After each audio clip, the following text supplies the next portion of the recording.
In looking at the key terms in sociology, which are helpful to all of us, whether you are a theologian, a politician, a counseling psychologist, a theologian, a pastor, a bishop, to understand key terms in sociology is very, very important, because it will help you understand the people you are reading. Even if you are president, you need to know these key terms in sociology, because you deal with the society. And sociology is a study of society, study of the people. Of course, anthropology is a study of people. I mean, they say man, but you can see the thin line between the two. This is more social. The other one is a bit more of very particular, dealing with particular areas. And I think archaeologists have done better within the schools of anthropology, better than other people. Otherwise, the only people we relate with are social anthropologists, who are like sociologists in many ways. And they have given us a lot of jargons that we use in sociology here. And some of them, like cultural universal. That one is also used there in social anthropology. So you can see the thin line between the two. Now, talking about cultural universals, it's about the forms of behavior, such as marriage.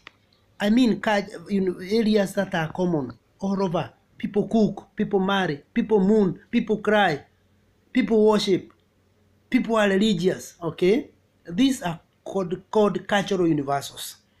You expect where there are people, there are cultural universals. Things that are common denominators across the various cultures of the world. You can even add, there is education as a cultural universal. People want to learn. These days, people are going to school. People want many certificates.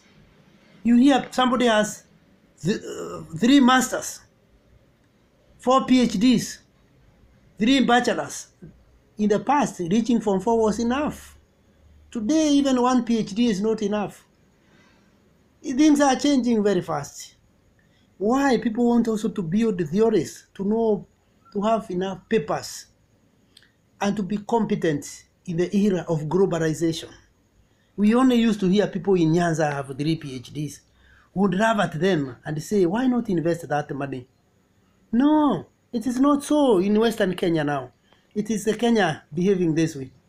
Yes, you hear somebody has a PhD in ANCCI, he has another PhD in Kenyatta University, he has another one in Pwani University, different one. This is happening as people are working, because you can study at night. There is online. Online studies. You study the same and earn the same credit, and the certificate doesn't show you did online or physical or whatever you did.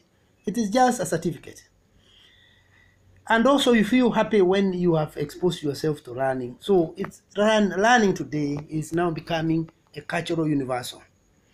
Now, some of these recognized cultural universal that arises according to basic human needs are age grading, career, courtship, division of labor, education, ethics, etiquette, family,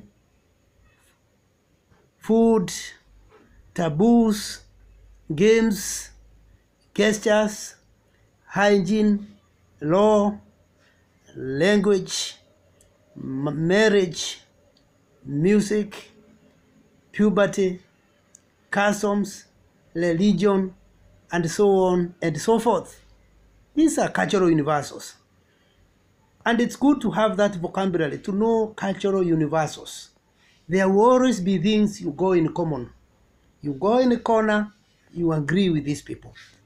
The content of this universal vary from one culture to another. For example, not all cultures have the same rules of inheritance. So they vary. You talk about wife inheritance.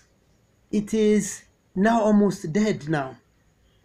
You talk about Iwete, Iweto marriage among Wakamba. It is among the Kikuyu, the Bantus. It is dying also. Woman to woman marriage, or woman, not getting children, marrying for the sake of husband. Iweto. No, all those used to be cultural universals, but some are dying also. It is good to know some of these cultural universals are getting replaced. Globalization is also creating another set of cultural universals, particularly the issue of education now going online. Okay, even laboratory things you are doing online, you can see somebody mixing chemicals in the laboratory using on your video, and you are part of it, and you are told to write a paper on the results that have come up. It's working even online, even for physical sciences. It's working. If you thought it's not working, it is working. You keep saying, I want to be seen physically in a certain class in the United States so that people can say I was there. No, no, no, no. You can do your work here in Kenya, and you get your British degree or American degree or whatever. The other one is LOL. It's another key concept in sociology.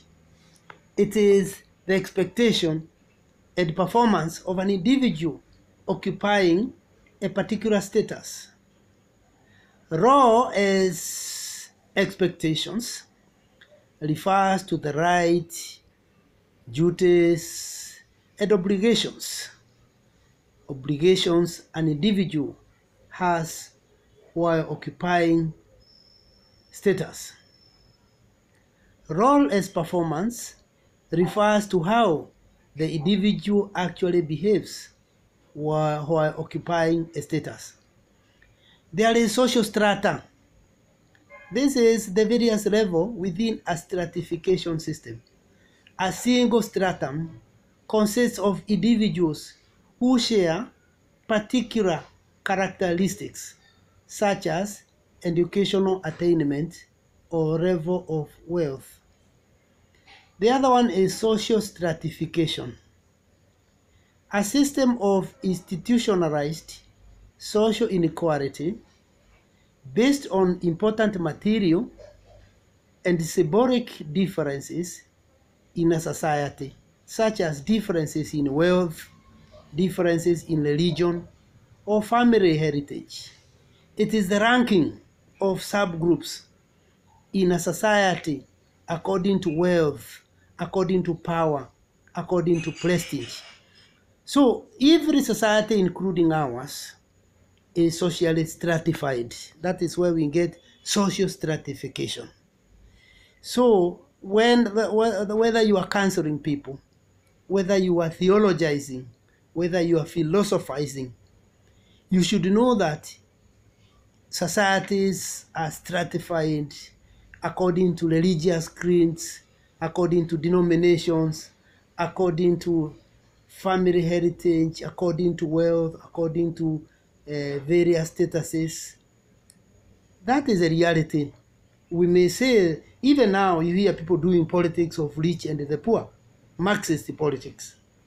And you never know, it may work if that theory enters people's mind. But again, you don't trust the ground. Ground, you don't trust it because it is ill-informed. It will not come to class as we are and study like us. So they are likely to be swayed by bad wagons, by waves, by rhetorics, by propaganda, and go either way. Another sociological term is social control. It is a mechanism found in all societies that function to encourage people not to violate the social norms. So you have social control everywhere. And even Katiba or constitution, it might be used, or it can be one form of societal social control, because you know your boundary. If you talk of the three arms of the government, you know your part as judiciary, as executive, as legislature or parliament. So nobody will try to override the other. Nobody will try to put the other person in jeopardy, because you know kila mtu kazi yake. Another one is social mobility. This is the ability of people to change their social position within the society. It is a kind of social change whereby there is a significant shift in the material and non-material culture of a society.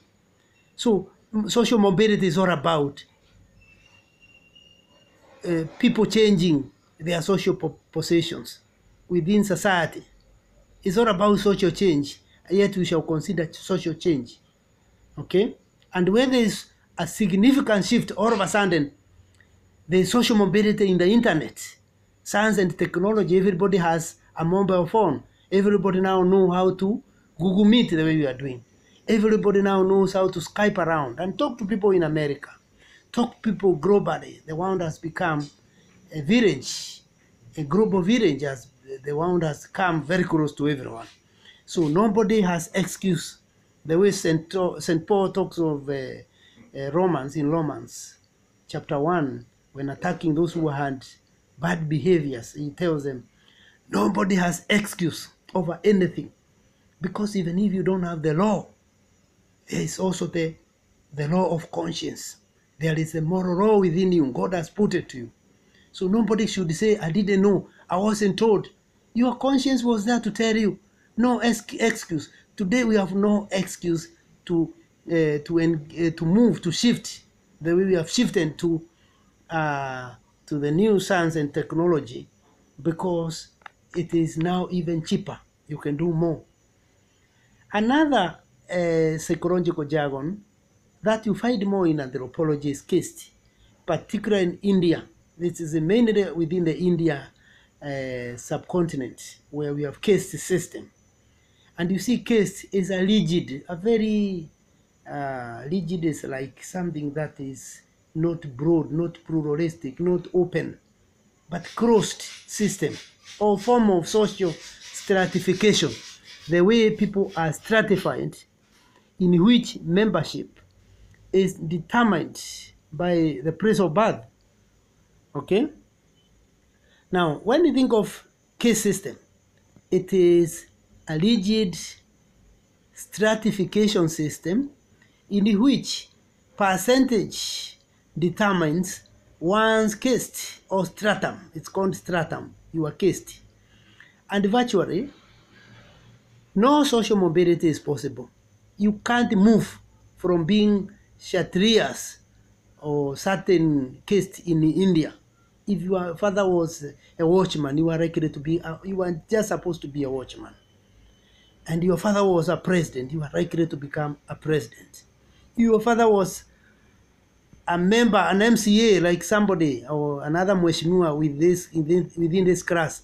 I'm not mentioning your name for reasons that you may not want to. Your child, if you are in India, becomes also a Mweshimiwa. That is, you cannot change the situation in a caste system, in the India's caste system. Because individuals born to a particular stratum must remain there for life. For example, a very rigid caste system existed in India until modern times, when people have woken up to bring in a form of social mobility, social movement towards the new self, the new society. And although stratification in this society was very complex, members were basically divided into 5 major categories.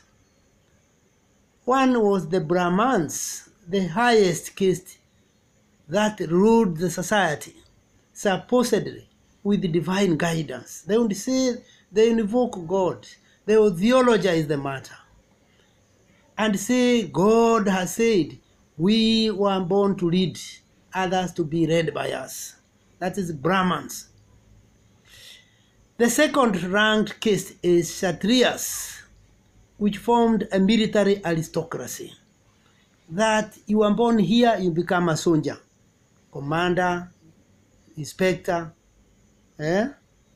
all those types of positions you hear in the armed forces and the police. The third-ranked caste in India is Vaisyas, which consisted of craftsmen and merchants. The lowest caste, Sudras, was the manual laborers who served the high caste. Parias, outside of this caste system, were the lowest members of society, the untouchables, who, because they had no caste, excluded from the Hindu spiritual community. Each caste was largely isolated from others, and there were strong taboos against intermarriage between the caste.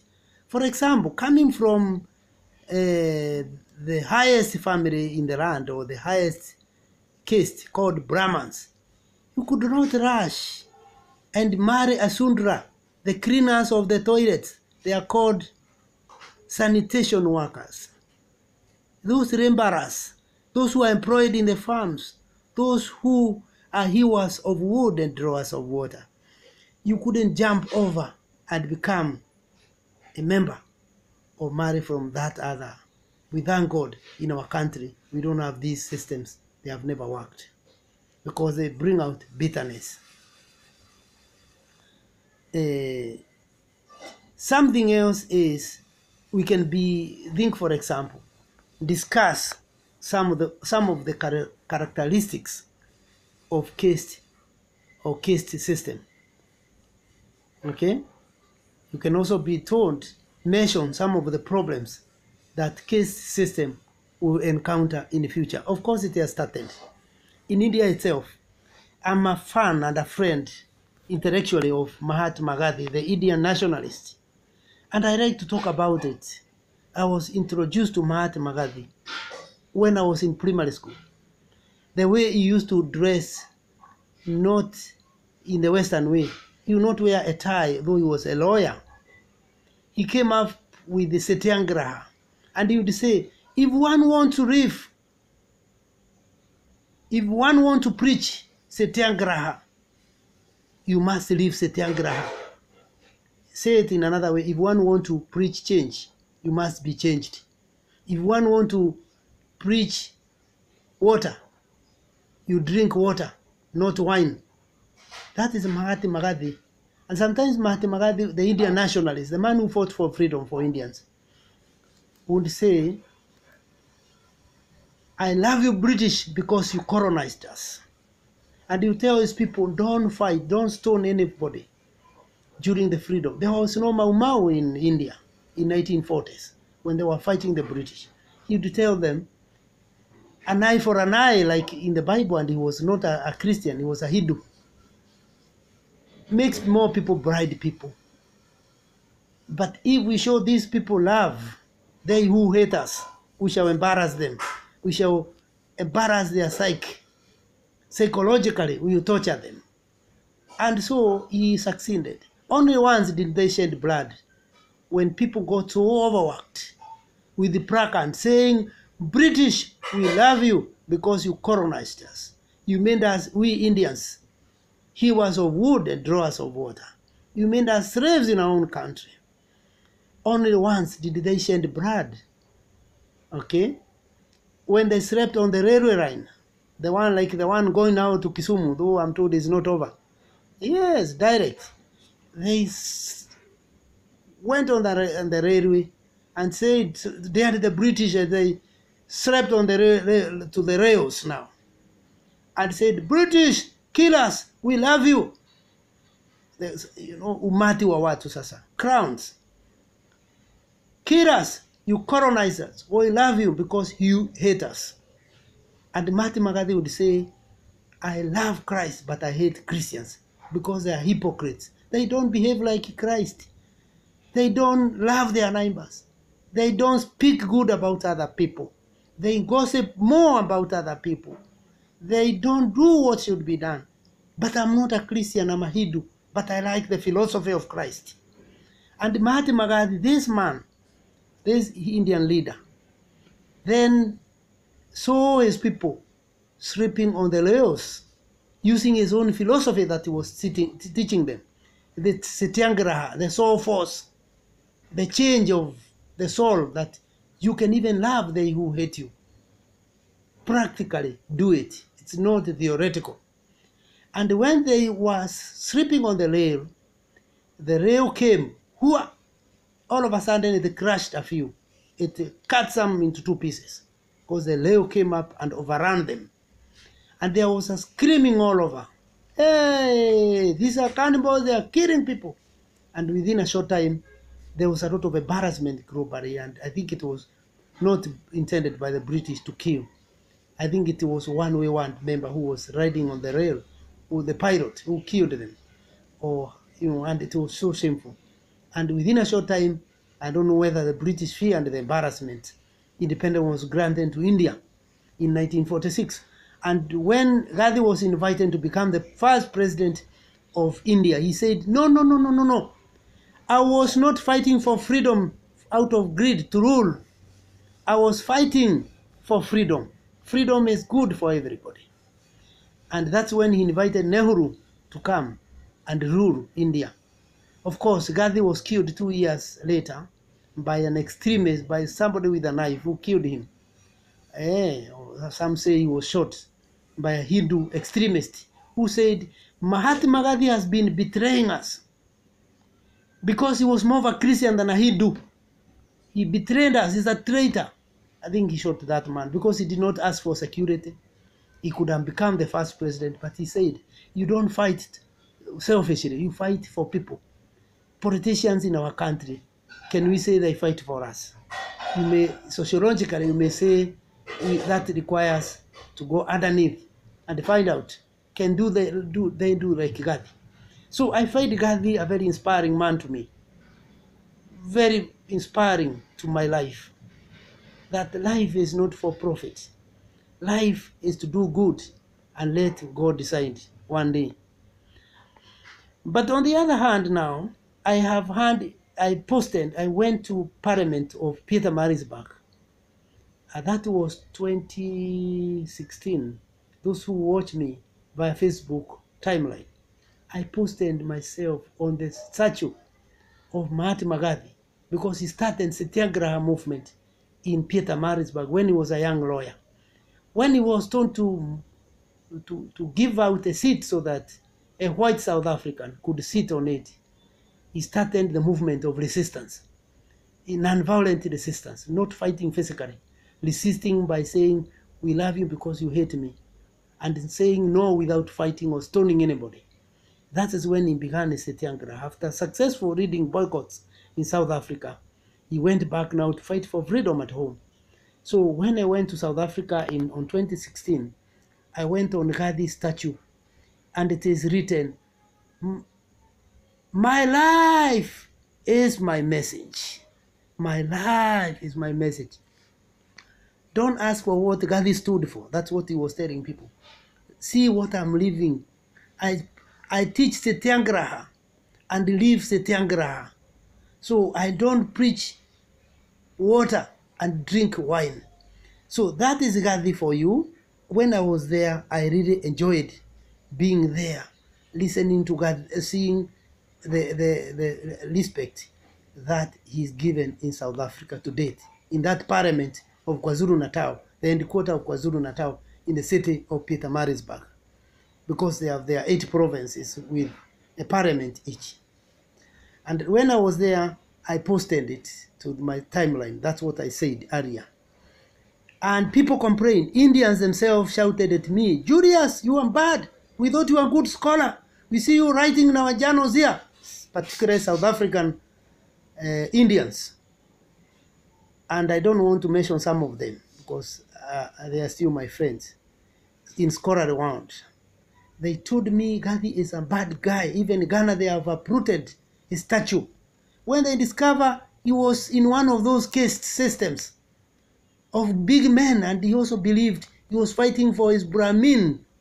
He was from that caste, and that caste whereby you rule others. So he was not democratic as he wanted to show. I felt it can have repercussion. So when you are told to discuss or show the problems that caste system will encounter, even in the future, Ghana were forced by the new publication against Gandhi. We have eulogized. We have almost made him a saint.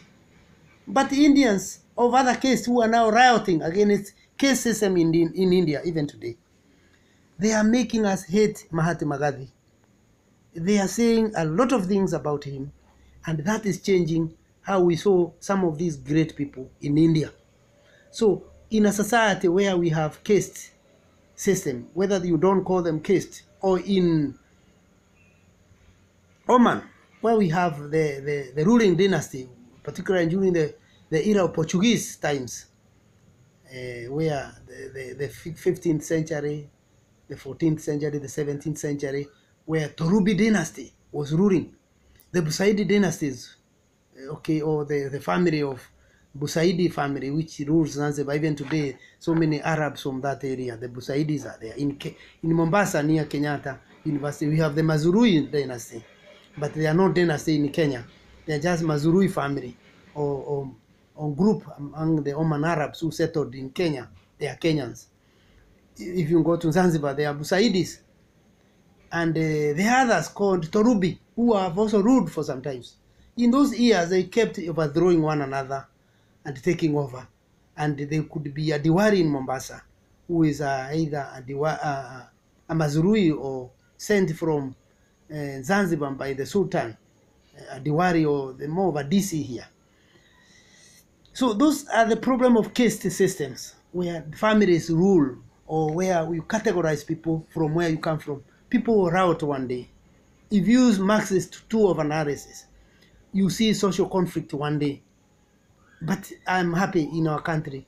You go for votes, either you are poor or rich, and you get in. It's not a dynasty or caste that I have here in Kenya. As far as I know, we've never had dynasties in Kenya, and I think it will never happen. Another key concept in sociology that we are considering there, on your screen you can see we have egalitarianism. Egalitarian society or egalitarianism, it is a society that recognizes few differences in wealth, power, prestige, or status. While stratified societies illustrate the highest degree of society inequality in terms of all three forms of social rewards: wealth, power, and prestige. Egalitarian society is opposite of this. For in egalitarian societies, no individual group has appreciably more wealth, power, or prestige than any other. Well, personal differences in personal skills are there and are acknowledged. For example, some people are more skilled in hunting than others. Others are well respected for settling disputes. Now, even though certain individuals in an egalitarian society may be highly esteemed, they are not able to transform their special skills into wealth or power. In egalitarian societies, no one is denied the right to practice a certain profession. Whatever esteem an individual manages to accrue is not transferable to his or her heirs, as in the caste system that we considered in India. There is no fixed number of high status positions for which people must complete. So that is an idea for which we may want to live for, egalitarianism, where you are allowed to compete, marry, have a family, and live a life that others are living. Another one we may consider before we wind up. We can't say so many of them. We may get tired, the brains get tired. Not necessarily the hours we have taken,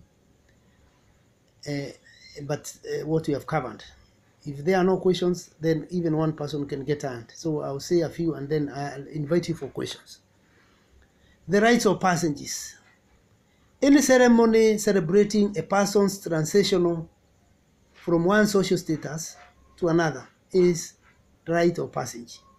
So what are social statuses?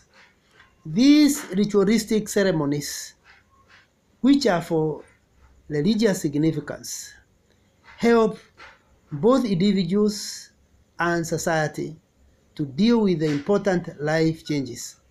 So, rite of passage includes occasions such as birth, reaching puberty, marriage, and death. They are more than ways of merely recognizing certain transitions in person's life. For example, when a person's marry, she takes on the new status, but also creates an entire of complex relationships, new relationships. So rite of passage tend to have three distinct ritual phases. That is separation, transition, and incorporation. Separation is the stripping away the old status. That is, for example, puberty, transition. The individual is cut off from the old status, but is not yet integrated into the new status. In incorporation is the third phase that involves the ritual incorporation of the individual into the new status. Among the Kikuyu, circumcision is meant for men is meant to initiate one to adulthood.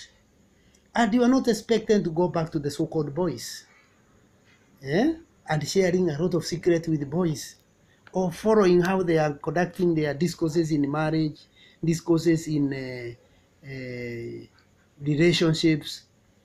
If you are keen in what they are doing and you are following it up and interfering and you are an adult, you look funny. Generally, in Africa, there are four major rites of passage. We have noted them: birth, initiation, circumcision, or initiation, marriage, and death. And each of the four rites has an implication that can be explained.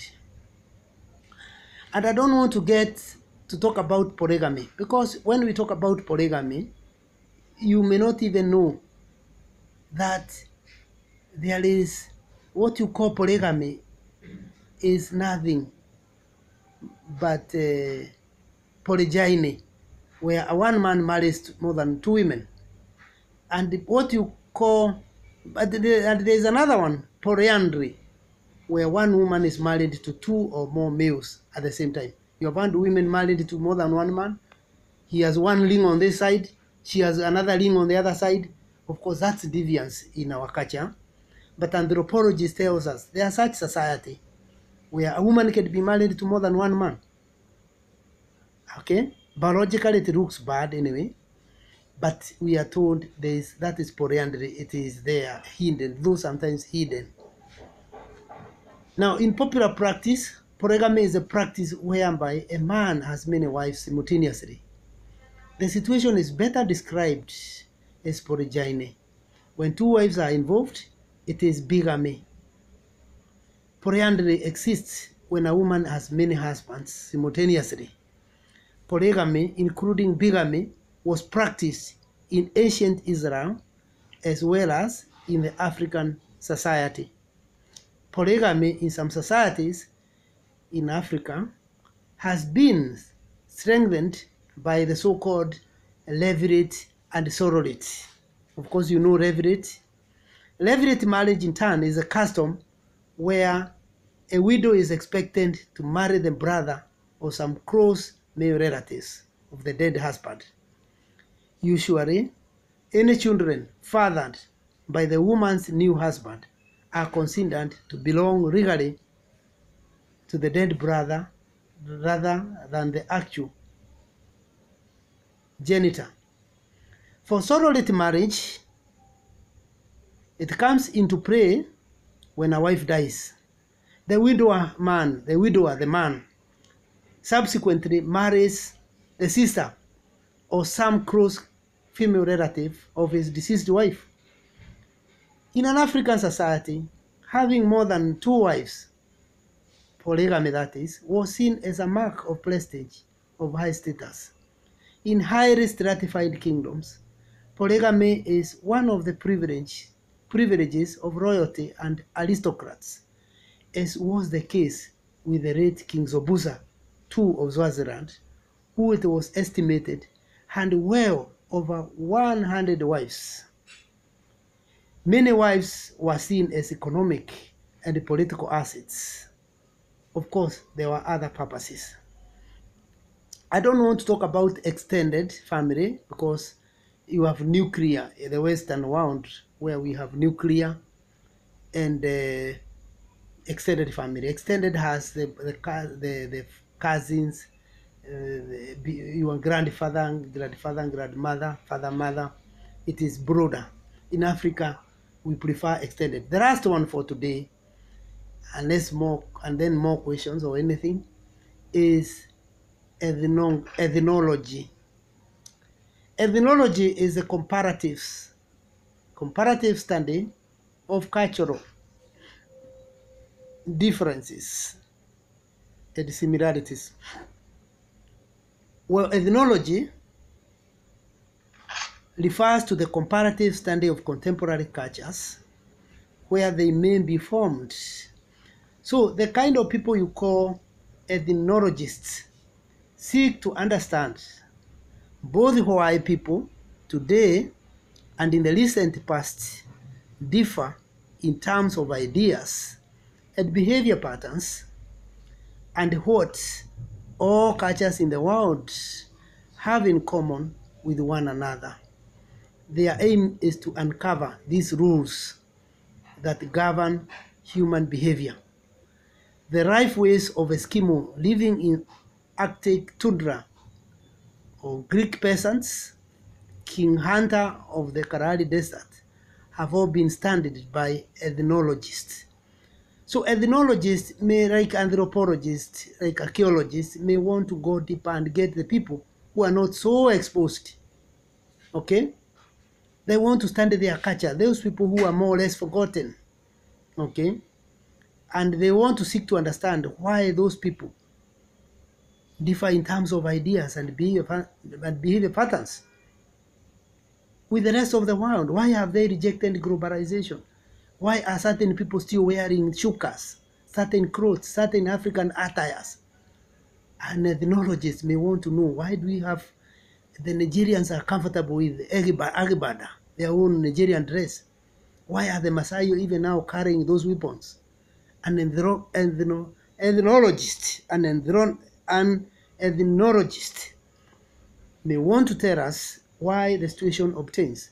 Maybe that is the far we can go for today, and we can now open up the discussion. We have 20 minutes, we can open discussion. It's no good to go beyond there. Thank you very much.